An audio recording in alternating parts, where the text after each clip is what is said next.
Today, I'll show you a simple way to unlock your phone's screen lock or password without losing any data.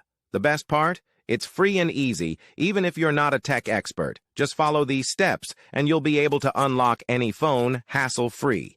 Let's get started. You can unlock your phone's screen lock or password using a special code. You will need to press on emergency call, and then you must enter a code. This code is unique to each type of phone and is provided by the phone manufacturer. In this video, we're using a code that works specifically for the type of phone we're demonstrating. Here's how you can get the code.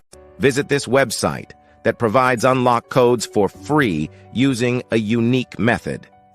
And that's it. Now you can unlock your phone without losing any data. See you in the next video. Bye.